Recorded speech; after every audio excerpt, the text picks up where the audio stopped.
तो अगर आप खराब एडिटर बने रहना चाहते हो तब तो ये वीडियो आपके लिए बिल्कुल भी नहीं। बट अगर आप अपने आप को एक अच्छा एडिटर मानते हो, एक डिसेंट एडिटर मानते हो और ये सोच भी रखते हो कि मुझे फ्यूचर में एक प्रोफेशनल एडिटर बनना है, मुझे बड़ी बड़ी फिल्म्स एडिट करनी है, मुझे बहुत सारे बड़े बड़े लोगों के लिए काम करना है, बड़ी बड़ी कंपनीज के लिए काम करना है, तो शायद ये वीडियो आपके लिए हो सकती है। बिकॉज इन दिस वीडियो मैं आपको बताऊंगा 3 ऐसे पॉइंट, अगर आप वो 3 चीजें अपनी जिंदगी से हटा दोगे तो आप एक अच्छे एडिटर बनने की तरफ धीरे धीरे बढ़ने लगोगे। एंड आई एम 100% श्योर कि आप में से तकरीबन 90% लोग ये गलतियां जरूर करते होंगे, क्योंकि ये गलतियां मैंने भी की थी जब मैंने अपना एडिटिंग करियर स्टार्ट किया था। देखो, वीडियो एडिटिंग ले लो या फिर कोई भी स्किल ले लो, हर स्किल के एक फंडामेंटल्स होते हैं, कुछ बेसिक्स होते हैं कि भैया इनके बिना तो ये काम हो ही नहीं सकता। जैसे कि अगर मैं मैथमेटिक्स का एग्जांपल लूं फॉर एग्जांपल, तो उसमें कुछ सेट फॉर्मूलाज हैं कि भैया एडिशन करने के लिए आपको प्लस का साइन लगाना पड़ेगा, और या फिर जो भी फॉर्मूले होते हैं, मैथ में कमजोर था तो सॉरी, बट आप बात का मतलब समझो कि रूल डिफाइन कर दिया गया कि भैया सीधी लाइन होगी तो वो एक 90 डिग्री एंगल माना जाएगा, थोड़ी सी टेढ़ी हो जाएगी तो 45 डिग्री एंगल माना जाएगा। ऐसे ही एडिटिंग में भी कुछ बेसिक रूल्स हैं, और अगर आपको ये बेसिक रूल्स नहीं पता होंगे, आई एम सॉरी टू से, आप एक अच्छे एडिटर नहीं माने जाओगे। एंड मैं बहुत सारे एडिटर्स की एडिटिंग में ये चीज देखता हूँ कि वो बेसिक्स इग्नोर कर देते हैं, फिर मैं उनकी वीडियो को वहीं छोड़ देता हूँ। मैं कहता हूँ यार क्या कर रहे हैं, तो इसमें उनकी गलती नहीं है, शायद उनको ये अब तक बात किसी ने बताई ही नहीं है कि बेसिक्स कितने जरूरी होते हैं। तो let me tell you few basics of video editing. जैसे कि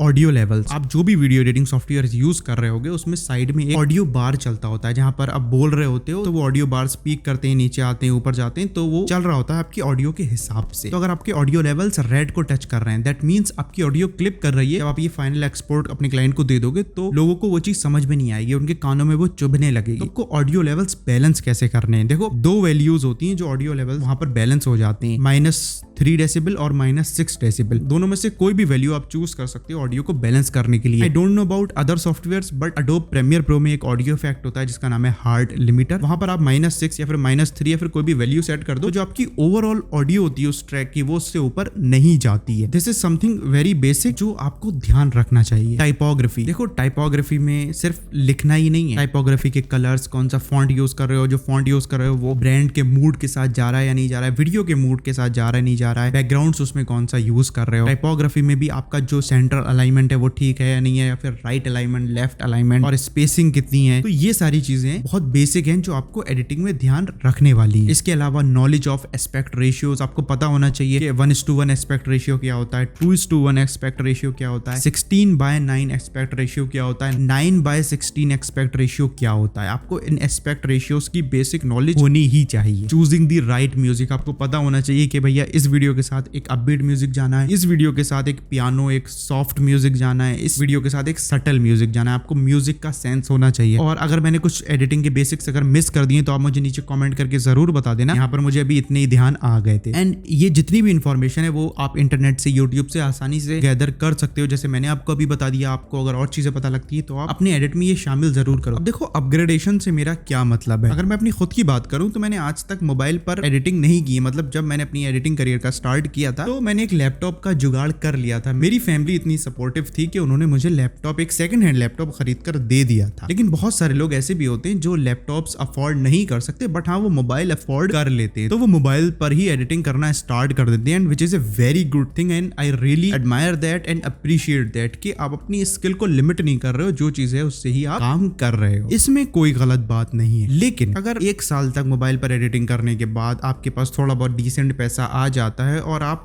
अब उस पोजीशन में हो कि आप अपग्रेड कर सकते हो, आप एक लैपटॉप खरीद सकते हो, चाहे वो सेकंड हैंड ही क्यों ना हो। अगर आप नहीं खरीद सकते तो that is an another case. लेकिन अगर आप 1-1.5 साल से कर रहे हो और आपने फ्रीलांसिंग से थोड़ा बहुत पैसा भी कमा लिया और आप खरीदने की अब हैसियत रखते हो, मैं तब की बात कर रहा हूँ, एंड आप फिर भी नहीं कर रहे हो, तो you are doing this wrong. क्योंकि अभी तक जब मैं ये वीडियो बना रहा हूँ, आगे का फ्यूचर का कुछ भी नहीं पता, तब तक यार जो बड़े बड़े प्रोडक्शन हाउसेज हैं, जो बड़ी बड़ी मीडिया इंडस्ट्रीज हैं, वो सभी अपनी एडिटिंग कंप्यूटर पर ही करते हैं। मैक हो गया, पीसी हो गया, लेकिन वो कंप्यूटर ही होता है। मोबाइल को बहुत कम लोग प्रेफर करते हैं, लेकिन मोबाइल से भी एडिटिंग हो जाती है। मैं ये नहीं कह रहा हूँ कि नहीं होती है, लेकिन अगर आपका एम है कि आपको प्रोफेशनल लेवल पर एडिटिंग करनी है, आपको बहुत आगे जाना है, आपको बड़ी बड़ी फिल्म्स पर काम करना है, तो आपको अपग्रेड करना ही पड़ेगा। आपको मोबाइल से पीसी पर शिफ्ट होना ही पड़ेगा, क्योंकि पीसी पर आपको बहुत सारे और कंट्रोल्स मिल जाते हैं जो शायद आपको मोबाइल पर नहीं मिलते होंगे। एंड इसमें कोई शक नहीं है कि मोबाइल एडिटिंग एप्स बहुत ज्यादा एडवांस हो गई हैं, लेकिन अगर मैं फीचर फिल्म्स की बात करूं, शॉर्ट फिल्म्स की बात करूं, तो वो जो मेजर मोशन पिक्चर्स हैं, इंडस्ट्री है, वो कंप्यूटर ही यूज करती है। लेकिन बेसिकली मेरा कहने का मतलब यही है कि आप अपग्रेड जरूर करें अगर आपका प्लान है कि आपको प्रोफेशनल लेवल पर जाना है, क्योंकि पीसी की एडिटिंग और मोबाइल की एडिटिंग में जमीन आसमान का फर्क है। तो बेसिक कंक्लूजन इज कि अगर आप अफोर्ड कर सकते हो तो लैपटॉप जल्द से जल्द खरीद लो और लैपटॉप पर अपनी एडिटिंग की प्रैक्टिस करना शुरू कर दो, क्योंकि लैपटॉप या फिर कंप्यूटर पे जब आप एडिटिंग करोगे तो आपका एडिटिंग करने का एक्सपीरियंस बिल्कुल बदल जाएगा और आप फिर एक प्रोफेशनल वाली बैटल के लिए तैयार हो जाओगे। मैंने बहुत सारे एडिटर्स ऐसे देखे हैं जो अगर उनको रील्स एडिट करनी है तो वो इंस्टाग्राम रील्स ही एडिट करते चले जाते हैं, और अगर वो यूट्यूब वीडियोस एडिट कर रहे हैं तो वो यूट्यूब वीडियोस ही एडिट करते चले जाते हैं, या फिर अगर वो शॉर्ट फिल्म्स कर रहे हैं, फिर कोई भी चीज कर रहे हैं तो उसको एडिट ही करते चले जाते हैं, and which is a very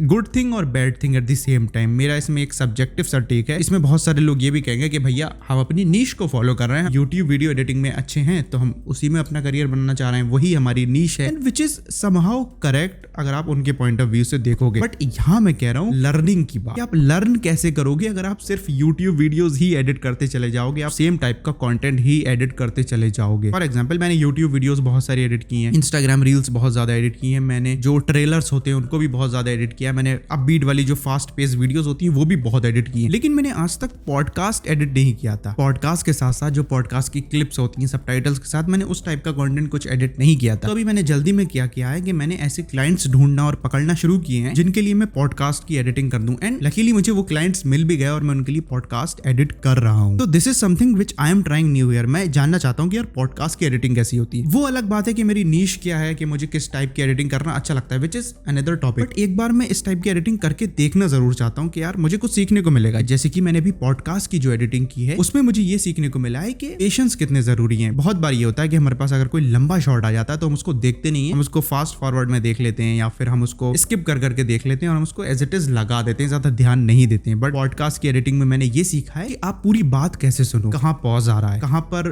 dialogue की टोन चेंज हो गई, कहाँ पर उन्होंने बात को चेंज कर दिया, कहाँ से बातों का फ्लो, बातों का जो ग्राफ है वो ऊपर गया फिर नीचे आया, बातें ओवरलैप हो रही तो उसको टैकल कैसे करोगे। तो मैंने ये कुछ चीजें अभी पॉडकास्ट की एडिटिंग में सीखी है। ऐसे ही अगर आप सिर्फ इंस्टाग्राम रील्स ही एडिट करते चले जाओगे तो आपको कैसे पता होगा कि एक शॉर्ट फिल्म की एडिटिंग कैसे होती है। अब आप कहोगे मन भाई मुझे तो कोई नए टाइप का काम ही नहीं मिलता है, मैं कैसे दूसरा काम करूं। तो मेरे भाई आप काम ढूंढ नहीं रहे हो दूसरे टाइप का, इसलिए आपको नहीं मिल रहा है। जैसे कि मैंने पॉडकास्ट का काम पूरे 7-8 महीने तक ढूंढा है, तब जाकर मुझे मिला है, एंड लकीली मुझे मिल गया। एंड आपको भी शायद 12 महीने लग जाए, 15 महीने लग जाए, लेकिन आपको मिल जरूर जाएगा। आप बस लगे रहो उसमें। मैं ये नहीं कह रहा कि आपको नहीं मिलेगा, बट आप होप रखो आपको मिल जाएगा। लेकिन अगर आप अपना माइंड सेट रिजिड कर लोगे कि मुझे एक ही टाइप का कंटेंट एडिट करना है, मैं फिर कह रहा हूँ by the way which is a very good thing, आप अपनी नीश डिफाइन कर लो, लेकिन साइड बाय साइड एक्सपेरिमेंट भी करते रहो, क्योंकि विदाउट एक्सपेरिमेंट आपकी क्राफ्ट एक सॉलिड हो जाएगी, उसमें फ्लेक्सिबिलिटी नहीं। I want your craft to be like water, जो फ्लो करे। इसमें आप अपनी नीश भी डिफाइन कर लो और हर टाइप का काम का आपको एक्सपीरियंस भी हो जाए। इस तरीके से आपको एक्सपेरिमेंट करने को कह रहा हूं कि आपका जो दिमाग है वो खुल जाए। जैसे भी मैंने पॉडकास्ट का एग्जांपल दिया, तो पॉडकास्ट की एडिटिंग करते हुए मैंने कितनी चीजें नई सीख ली। अगर मैं अपना सेम टाइप का कंटेंट एडिट करता रहता तो शायद मैं वो चीजें नहीं सीख पाता। वो बात अलग है कि मेरी नीश क्या है, लेकिन मैं हर टाइप का काम तो करके देख लूं अपने ही फील्ड में, सेम फील्ड में। तो आप ये ट्राई जरूर करना कि आप नए नए टाइप का काम भी एडिट करके देखो, ताकि आपको 10 चीजें और नई पता लगे। और अगर आप ये नहीं कर रहे हो तो शायद आप एक खराब एडिटर हो, अकॉर्डिंग टू मी। ये कुछ 3 पॉइंट्स थे जो मैं पिछले 3 सालों से फॉलो कर रहा हूं और मेरी एडिटिंग में बहुत ज्यादा फर्क आया है। Do let me know in the comments कि आप इस वीडियो के बारे में आपकी क्या राय थी, और अगर मुझसे कोई भी पॉइंट मिस हो गया हो तो नीचे मुझे कमेंट में जरूर बता देना। अगर आपको और भी कोई बात शेयर करनी तो आप नीचे कमेंट में जरूर बता देना। मैं कोशिश करता हूँ मैं ज्यादा से ज्यादा कमेंट्स का रिप्लाई करूँ, एंड मैं ऑलमोस्ट कर देता हूँ। Stay healthy, stay safe, and Aman out.